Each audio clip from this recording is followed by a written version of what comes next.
அனைவருக்கும் வணக்கம். இந்த வீடியோ பதிவில் இன்டெக்ரல் கால்குலஸில் area of a revolution area of a surface ரெவல்யூஷன்ல இருந்து ஒரு எக்ஸாம்பிள் பார்ப்போம்.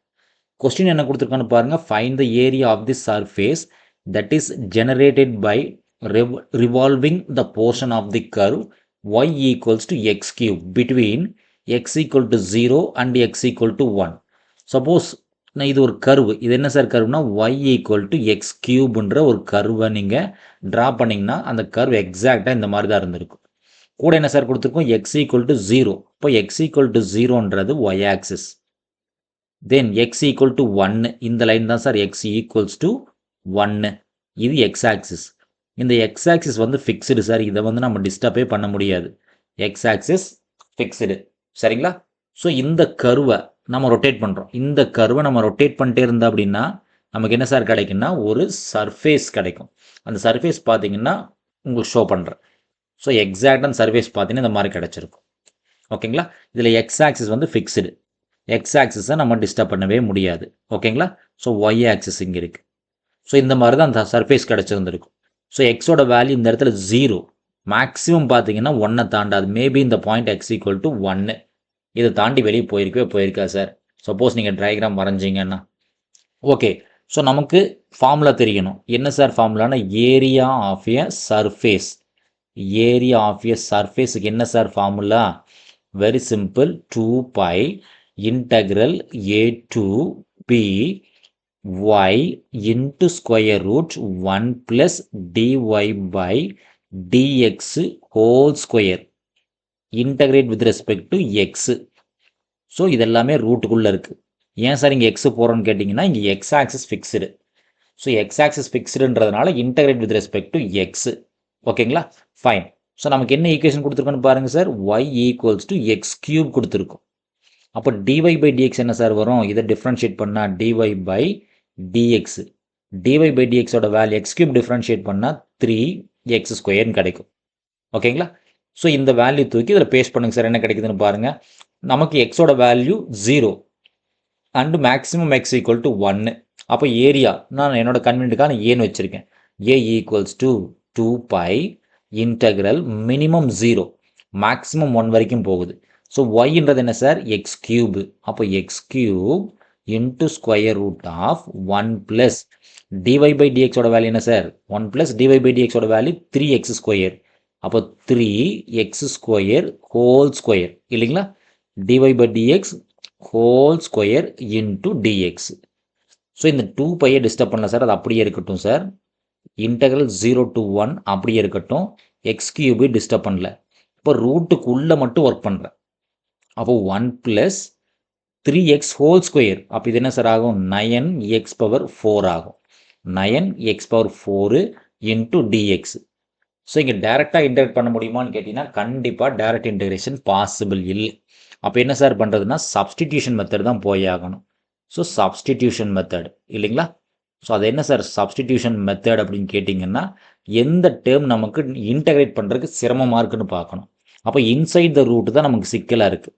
அப்போ இன்சைட் த ரூட் தான் நமக்கு சிக்கலாக இருக்கும்போது டேக் இல்லை put take t equals to 1 plus 9x⁴.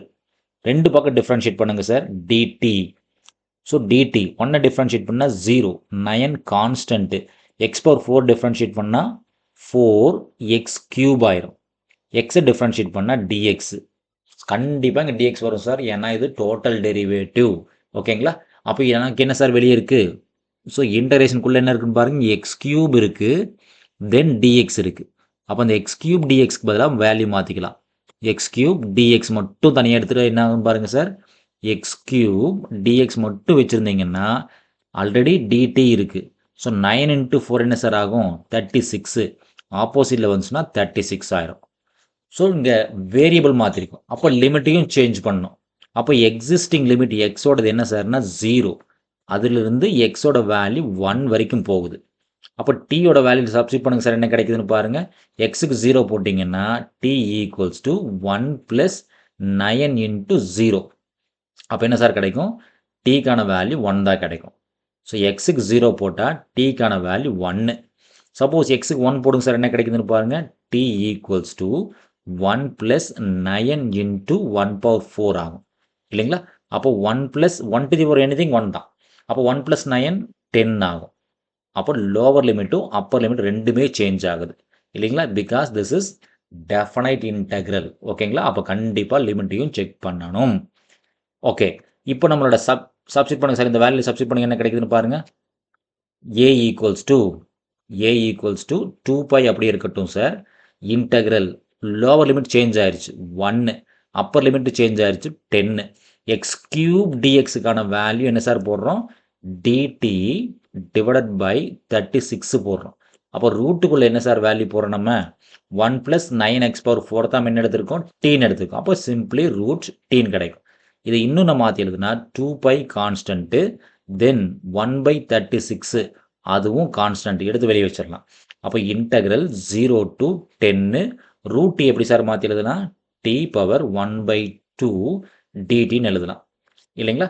So t⁻1/2 dtன்னு எழுதலாம். ஃபைன். இப்போ பார்த்தீங்கன்னா t⁻1/2 தான். இதை நம்ம ஈஸியாக இன்டெகிரேட் பண்ணிக்கலாம் இல்லைங்களா? ஸோ 2π × 1/36 அது அப்படியே இருக்கட்டும் சார். தென் t⁻1/2க்கு இன்டெகிரேஷன். ஸோ t⁻1/2க்கான இன்டெகிரேஷன் என்ன சார்? t⁻1/2 + 1 divided by 1/2 + 1. ஓகேங்களா? ஸோ இப்போ லிமிட் பார்த்தீங்கன்னா 1 to 10. நான் 0 to 10 போட்டேன். 1 to 10. ஸோ இங்கே பார்த்தீங்கன்னா 1 to 10 தான் சார். 0 to 10 போட்டேன். So minimum 1, maximum 10. ஓகேங்களா? இப்போ இந்த 2 and 36 கட் பண்ணால் 5/18 கிடைக்கும் இல்லைங்களா? ஸோ t⁻1/2 + 1 எல்சிஎம் எடுத்திங்கன்னா t⁻3/2ன்னு கிடைக்கும். டிவைடட் பை கீழே எல்சிஎம் எடுத்தாலும் அதே 3/2 தான். லிமிட் என்ன சார்னா 1 to 10. ஓகேங்களா? ஸோ t⁻1/2 முன்னாடி ஒரு சம்மில் பார்த்துருக்கோம். a⁻3/2 இருந்துச்சுன்னா இதை a × √aன்னு மாற்றி எழுதிக்கலாம் இல்லைங்களா? அப்போ இந்த 5/18 அப்படியே இருக்கட்டும் சார், டிஸ்டர்ப் பண்ணாதீங்க. இந்த 3/2 மேலே போகும்போது ரெசிப்ரோக்கல். அப்போ என்ன சார் ஆகும்? 2/3 கன்வெர்ட் ஆயிரும். ஓகேங்களா? தென் இந்த t⁻3/2 என்ன சார் பண்ணலாம்? 10 அப்ளை பண்ணுறோம். அப்போ 10 × √10 upper limits minus lower limits 1 apply பண்ணிங்கன்னா 1 × √1 ஆகும். ஸோ 1 × √1ன்றது 1 தான் இல்லைங்களா? அப்போ வேல்யூ 1 கிடைக்கும். வேணா ஸ்டெப்பிங் எழுதிங்க டவுட்டாக இருந்துச்சுன்னா. 5/18 இந்த 3/2 மேலே போகும்போது 2/3 ஆயிரும். t⁻3/2 t √tன்னு கூட எழுதிக்கலாம். Limits 1 to 10. ஓகேங்களா? ஸோ இப்போ இது என்ன ஆகுன்னு பாருங்கள் சார். இந்த 18ம் 2ம் கட் பண்ணால் 5/9 கூட 3 இருக்கும். ப்ராக்கெட்டுக்குள்ளே 10 √10 - 1 இருக்கும். இன்னும் சிம்பிளை பண்ணணும்னு ஆசைப்பட்டீங்கன்னா 9 × 3 27 போடலாம். ஸோ 5/27 10 √10 - 1. ஸோ 10 √10 - 1 இதுதான் சார் நமக்கு தேவையான ஃபைனல் ரிசல்ட். ஓகேங்களா? நன்றி. மீண்டும் இன்னொரு வீடியோ பதிவில் பார்ப்போம். இந்த வீடியோ நம்ம கிளாஸ் இருக்கக்கூடிய இந்த மெத்தட் உங்களுக்கு சாட்டிஸ்ஃபைடாக இருந்துச்சுன்னா நம்ம சேனலை சப்ஸ்கிரைப் பண்ணுங்கள், வீடியோஸை லைக் பண்ணுங்கள், கமெண்ட்ஸ் பண்ணுங்கள், ஃப்ரெண்ட்ஸுகளுக்கு ஷேர் பண்ணுங்கள். மீண்டும் இன்னொரு வீடியோ பதிவில் பார்ப்போம். நன்றி.